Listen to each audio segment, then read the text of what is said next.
సమ్మక్క సారక్క మహాజాతరకి కోట్లాది మంది భక్తులు దర్శించుకునేందుకు ఈ 4 రోజుల పాటు కూడా మేడారం బాట పడతారు.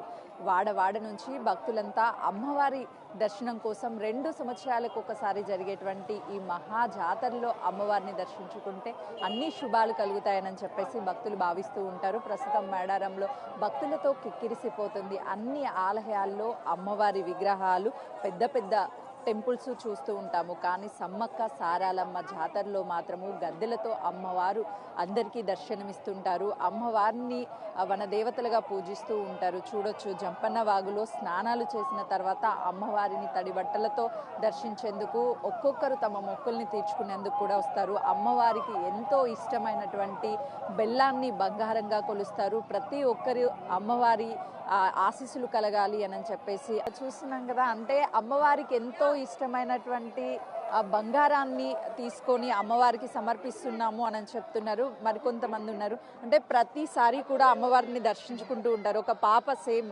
సమ్మక్కలాగే కనిపిస్తుంది. ఎట్లా అనిపిస్తుంది? సమ్మక్క కాదండి, సారక్క అంటే మొక్కినాకే అమ్మాయి పుట్టిందా? లేదండి, నార్మల్ గా ముందు మొక్కుకున్నాం అండి, ఇప్పుడు వచ్చామండి దర్శనానికి. ఎలా అనిపిస్తుంది దర్శనం ఏర్పాట్లంతా? చాలా బాగుందండి, చాలా డెవలప్. చూస్తున్నాం కదా. అంటే పిల్లలతో కలిసి వీళ్ళంతా అమ్మవారికి మొక్కిన తర్వాత ఉన్నటువంటి ఆ పిల్లల్ని తీసుకొని వస్తున్నాము. సారక్క పుట్టింది స్వయానని చెప్పి కూడా చెప్తున్నారు. మరికొంతమంది భక్తులు, అంటే ఈ భక్తుల రక ఈ 4 రోజుల పాటు ఇలానే ఉంటుంది. ఒక్కొక్కరు ఒక్కొక్క మొక్కుని తీర్చుకుంటూ వస్తారు. వడి బియ్యాన్ని అమ్మవారికి కూడా సమర్పిస్తూ ఉంటారు. ఎక్కడి నుంచి వచ్చారు మీరు? నేనల్ మండలం, గన్పూర్. అంటే ఆ అమ్మవారికి ఎంతో ఇష్టమైనటువంటి వడి బియ్యం కావచ్చు, అదేవిధంగా ఇలా ప్రతి ఏటా తీసుకొస్తూ ఉంటారు. ఏంటి సాంప్రదాయం? చాలా సంతోషంగా ఉంది. ఏమేం మొక్కుతారు అమ్మవారికి 4 రోజుల పాటు? ఎలా అమ్మవారిని కొలువు తీస్తూ ఉంటారు? మనకు కోళ్ళు, మేకలు ఎవరి ఇష్టం ఉన్నాయో వాళ్ళు చేసుకుంటూ మొక్కుకుంటూ ఉంటాం. ఏంటమ్మా, అమ్మవారు ఏమీ కూడా కోరుకోదు, కేవలము ప్రతి ఒక్కరు కూడా అమ్మవారికి ఏమి ఇచ్చినా తీసుకుంటది అని చెప్తున్నారు. ఏం తీసుకొస్తున్నారు అమ్మవారికి? బంగారం తీసుకొస్తాను, ఓడి బియ్యం తీసుకొస్తాను, అంతే. ప్రతి ఆడపిల్లకి కూడా ఒడి బియ్యం అనేది చాలా ఇంపార్టెంట్. సో అమ్మవారిని మన ఇంటి ఆడబిడ్డగా కొలుస్తుంటారు. కొలుస్తాం. మీరేంటి, ఏం మొక్కారు ఈసారి అమ్మవారికి? బంగారాన్ని తీసుకెళ్తున్నారు. మా బాబు పుడితే బంగారం ఇస్తాను మొక్కినాం, బంగారం ఎందుకు ఇచ్చినాం. ఇదే ఫస్ట్ టైం మేము వచ్చాడు ఇక్కడికి. అంటే లాస్ట్ టైం వచ్చినప్పుడు మొక్కారు అమ్మవారికి? మా కొడుకు పుడితే బంగారం, బంగారం ఇస్తామన్నా ఇచ్చినాం. చూడొచ్చు, అంటే వాళ్ళు కోరినటువంటి ప్రతి ఒక్క కోరిక కూడా అమ్మవారు తీరుస్తుంది. అమ్మవారు ఏమి ఆశించదు, కేవలం తనకి ఇష్టమైనటువంటి కొంత బంగారాన్ని మాత్రమే, అంటే బెల్లాన్ని బంగారంగా పిలుస్తారు అమ్మవారికి ఇష్టమని చెప్పేసి వనదేవతలుగా పూజిస్తున్నటువంటి వాళ్ళని ఇద్దరు, సమ్మక్క సారాలమ్మ, వీళ్ళిద్దరికి కూడా అత్యంత ఇష్టమైనటువంటి ఈ బంగారాన్ని మేము సమర్పించుకుంటున్నాము అని చెప్తున్నారు. చాలా మంది అంటే వాళ్ళ కుటుంబ సమేతంగా సన్నిహితులతో వస్తూ ఉంటారు.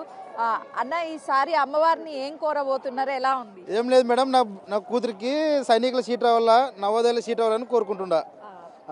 నా కొడుక్కి సీట్ వచ్చేసింది, ఆల్రెడీ మహారాష్ట్రలో ఉంటున్నాడు, సైనికులు వచ్చింది. మీరు చెప్పండి అన్న, అంతా ఫ్యామిలీనా, ఫ్రెండ్సా?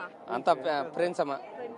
ఎట్లా ఉంది జాతర అంటేనే మన స్నేహితులు, కుటుంబం అంతా, మీరు సన్నిహితులతో జతగలతో వచ్చినామమ్మా, చాలా హ్యాపీగా ఉంది. ఆ అమ్మవారిని మొక్కుదామని మనం కూడా కొత్తగా ఇప్పుడే వచ్చినాము, అందుకోసం వచ్చినాము. బాగుంది మేడం, జాతర అంతా ఇక్కడ బాగా జాతర మంచిగా జరుగుతుంది. అందరు చూడడానికి కూడా బాగుంది. నేను కూడా 4 రోజుల పాటు ఇక పండగైనా మనకి. వాళ్ళంతా ఎంతో సరదాగా ఫ్యామిలీ మెంబర్స్ అంతా కలిసి స్నేహితులతో కూడా వచ్చాము. ఈ జాతర అంటేనే అందరూ కలిసి అత్యంత ఆనందోత్సవాల మధ్య చేసుకునేటువంటి జాతర సమ్మక్క సారక్క. వీళ్ళిద్దరూ కూడా వనదేవతలు. ఈరోజు ఈ 4 రోజుల పాటు జరిగేటువంటి ఈ జాతరకి ఎంతో సంతోషంగా మేము కుటుంబ సభ్యులతో చేసుకుంటాము. ఈ 4 రోజుల్లో అయితే అమ్మవారికి ఇష్టమైనటువంటి బంగారాన్ని సమర్పించడంతో పాటు అమ్మవారిని ఏ కోరిక కోరినా కూడా తీరుస్తుంది. కాబట్టి 2 ఏళ్లకు ఒకసారి జరిగేటువంటి ఈ మహా జాతరకి మేమందరం కలిసి వస్తాము అని చెప్పేసి భక్తులు చెప్తున్నారు. కెమెరామెన్ వేణుతో సుజాత, మేడారం.